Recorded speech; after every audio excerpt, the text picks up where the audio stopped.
Well, my name's Jordan Martin. My wife, Rachel, and I, we have 3 kids, and we live just, well, you won't know directionally where I'm pointing, but that way. But we live between Ephrata and Reamstown, and we have a farm.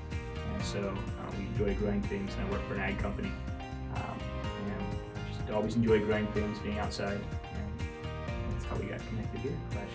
I'm not sure when the first time I heard about Real Life Community Services, but I remember, I think I was talking with either Sonny or Rod about like what we were doing in the community garden. And I think the idea was posed like, hey, is there any spot to put like a small garden?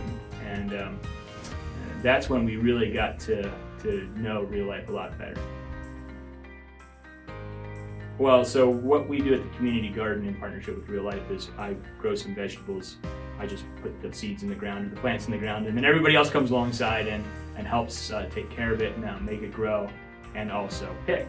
And what I'm most proud of is seeing people come together to accomplish something. It's a big task. Like, I know from doing some of these things on my own, just on the farm doing stuff by myself, that some of these things are big jobs. But when you get a group of people together, we were planting onions this spring, and it was like cold and kind of windy and wet, and we were getting onions planted, and we had a great team that was just nailing it. They were getting stuff done quickly, and we got done before the rain hit, and see that team kind of in the mud get some stuff done and all with smiles on their faces. It's pretty cool. I really enjoy seeing people come out and enjoy God's creation, just do the work of it, but do that hard work knowing that the food is going to go to people that need it, that will also enjoy it. So it's this double joy that comes out of it.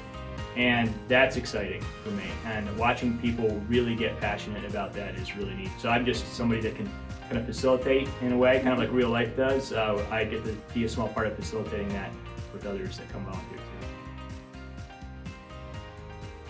Well, I'm always interested in organizations that have a faith background and point people to the hope in Jesus Christ. And I'm looking for that in my local community. So we live here. I really feel like God's placed my family, myself, here for a purpose and a reason. I look at Acts 17 for that. He set the time that we're in and the boundaries of our lands. And I feel like that is for us. So I'm always looking around like, God, what are you doing around me? And where can I go be a part of that? So that's kind of how we got connected and why we ended up talking more.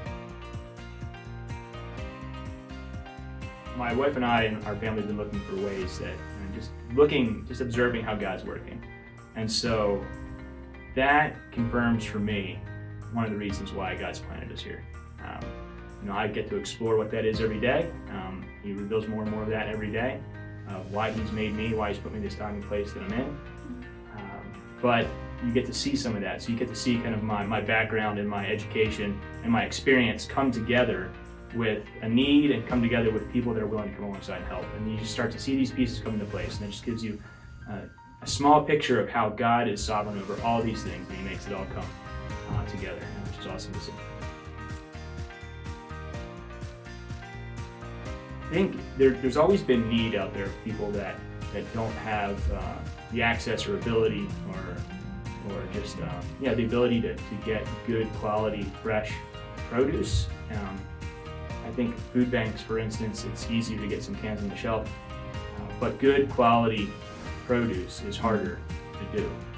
And ever since, it's always been that way, but the need has ramped up since COVID even more. We tend to forget about that. We know that COVID was a tough time for people and the need was great, but it hasn't slowed down at all.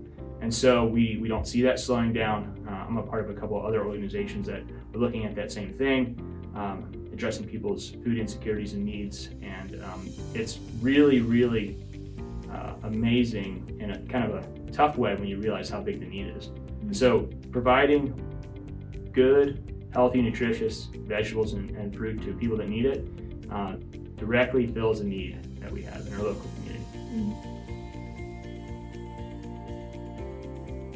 I'm not sure. I'm keeping it open-handed. Maybe it grows. Maybe we keep it the same. Maybe we do different things. Maybe it morphs into something else. Wherever God decides to take it, I think we'll take it. So, but I love what Real Life's doing. I like working with the people there. They have a great passion for the people in our community, and it's been a joy to be part of it in a small way.